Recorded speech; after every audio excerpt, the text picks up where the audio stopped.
سر opposition جماعتیں، آپ نے رول آف لا کی بات کی، اپوزیشن جماعتوں نے تحریک تحفظ عین پاکستان ایک بنائی تھی، آپ شروع میں ان اجلاسوں میں شرکت بھی کرتے رہے ایز این آبزرور، لیکن اب آپ ان کے اجلاسوں میں شرکت نہیں کر رہے، کیا آپ اپنی پارٹی الگ جدوجہد کرے گی یا ان کے ساتھ شرکت کریں گے مستقبل میں؟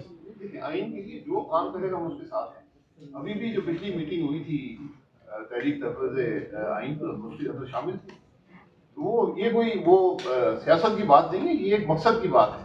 مقصد بڑا واضح ہے اور یہ ہم سب کا ایمان ہے اس بات پر کہ ملک آئین کے بغیر نہیں چل سکتے.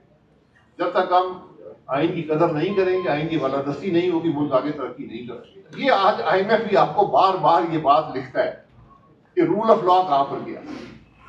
یہ بنیادی باتیں ہیں جو ہمیں سمجھنے کی ضرورت ہے. دو ترمیم تو پاس کر لیا، دوسری ترمیم لائی جا رہی ہے. لیکن وہ اقتدار میں بیٹھے ہیں، 30 پارٹیوں کی ایم ایل این دونوں بیٹھ کے فیصلہ کر لیں دھاندلی ہوئی ہے نہیں ہوئی. یہ پاکستان کی روایات برقرار رکھی گئی ہیں. ہر الیکشن میں دھاندلی ہوتی رہی ہے، وہ روایات ہم نے برقرار رکھی ہیں.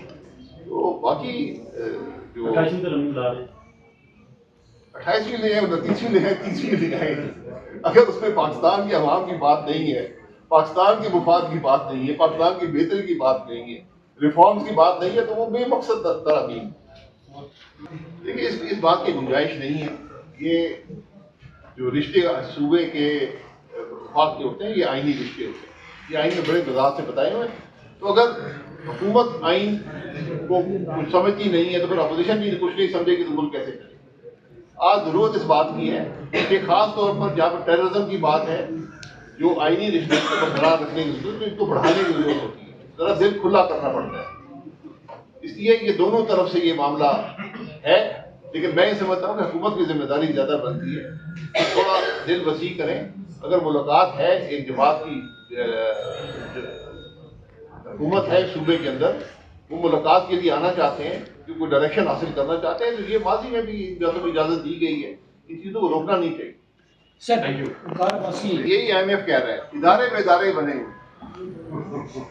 نیب ہے، میں پہلے دن سے کہہ رہا ہوں، نیب آج پاکستان کا کرپٹ ترین ادارہ ہے. یہ ایک ناسور ہے جس نے پاکستان کے نظام کو کھوکھلا کر دیا. ایف آئی اے بنی ہوئی ہے، اینٹی کرپشن کے ادارے صوبائی بنے ہوئے ہیں، اور پتہ نہیں کون کون سے لوگ کرپشن دے رہے ہیں، لیکن کرپشن پاکستان میں بڑھتی جا رہی ہے. وہ تو سر خود کرپشن میں سب سے آگے وہی. میں یہی کہہ رہا ہوں، یہ وہ آپ نے کہا سر کہ اداروں کے اوپر ادارے بنے ہوئے ہیں. کون سے ادارے کی بات ہے؟ آپ بہت سے بہت شکریہ، بہت شکریہ.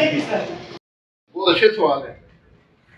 اپوزیشن جو ہے وہ تحریک کی ضرورت کیوں پیش آتی ہے؟ اپوزیشن جب پارلیمان میں جگہ نہیں ہوتی تو اپوزیشن باہر جاتی. ریفارمز اپنے ہر حکومت وقت کے ساتھ چینجز، ریفارمز، اصلاحات یہ کرتی ہے. اور میرا خیال ہے کہ میجر مفتہ صاحب نے 10 مہینے میں جتنی معیشت کے اندر ریفارمز کیے پاکستان کی تاریخ میں کسی نے نہیں. آپ اپنا جو ٹیکس پیمنٹ تھی 2018 کی، اس کو نکال کر دیکھ لیں. پاکستان کی تاریخ میں پہلی دفعہ بہت وسیع بنیاد پر ٹیکس ریفارم کیے. یہاں پہ ہم سب قابل انصاف ہیں. احتساب میں یہ آئی ایم ایف کہہ رہا ہے کہ آپ کے احتساب کا نظام ہی ناکام ہے، کیونکہ وہ مخصوص مقاصد کے لیے استعمال کیا جاتا ہے. آج کوئی یہ کہے کہ میں بری و ذمہ ہوں، جو کچھ پاکستان میں ہوا ہے تو میں اس بات کو قبول نہیں کرتا. احتساب آپ نے کرنا، پھر سب کا احتساب کریں.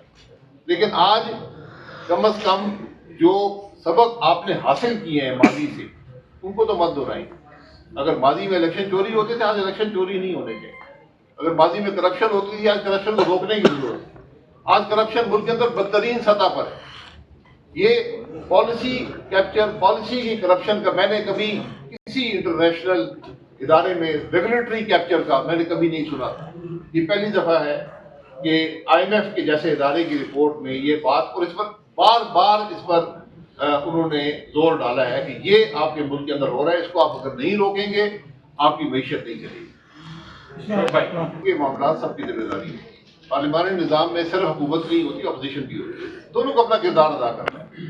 آج کی اپوزیشن حکومت کے اندر بھی ہے، ان کے بعد بھی حکومت ہے. جو اقتدار ملک میں بہت سی حکومتیں، تو کیا آپ آپس میں بات چیت نہیں کر سکتے؟ اتنی بات ہے. میں بار بار کہتا ہوں، پاکستان میں ڈائلاگ کے علاوہ کوئی حل نہیں ہے. آپ کو بیٹھ کر ملک کیسے آگے چلے گا، کیسے ریفارمز ہوں گے، کیا اصلاحات ہم نے کرنی ہے، یہ آپ کو بیٹھ کر بات کرنی پڑے گی، ورنہ کوئی آگے مجھے کم از کم راستہ نظر نہیں آتا۔ تو میں تو کہہ دیا کہ احتساب سب کا ہونا چاہیے، لیکن آپ کس کس کا احتساب کریں گے؟ آپ ملک چلائیں گے، احتساب ہی کرتے رہیں گے۔ احتساب کے ادارے کے بارے میں آئی ایم ایف نے آپ کو تو کہہ دیا ہے، ایک انڈیپینڈنٹ ادارے نے بتا دیا کہ آپ کے احتساب کی حالت کیا ہے۔ میاں نواز شریف پولیٹیکل لیڈر ہیں، ان کی مرضی ہے جو بیان دیں، اس بیان کا وہ دفاع خود کریں گے، یا جو بھی انہوں نے بات کی وہ آج حکومت میں ہے، ان کے احتساب ان کے ہاتھ میں ہے، ان کے پاس 2 صوبوں میں حکومت ہے، وفاق میں حکومت ہے، 2/3 اکثریت ہے، جو کرنا چاہیں کر سکتے ہیں، ان کی جماعت کر سکتی ہے۔ رابطہ ہم تو جو پاکستان کی مفاد کی بات کرے گا اس سے ہم بات کریں گے، جو آئین کی بات کرے گا اس سے بات کریں گے۔ بات یہ نہیں ہے کہ کس سے بات کرنی ہے، کب کرنی ہے، کیا ہمارے اندر کوئی یہ احساس نہیں ہے کہ ملک کہاں پر جا رہا ہے؟